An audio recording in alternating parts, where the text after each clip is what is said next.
الرحمن الرحيم. بسم الله الرحمن الرحيم.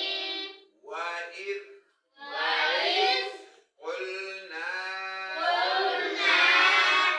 للملائكة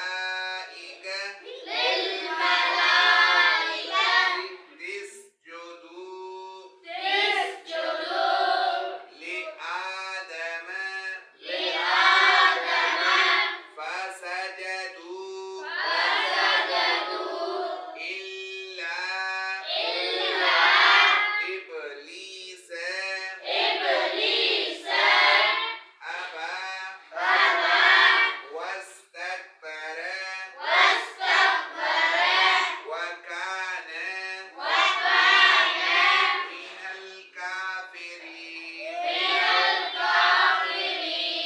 وقلنا يا آدم اسكن أنت وزوجك الجنة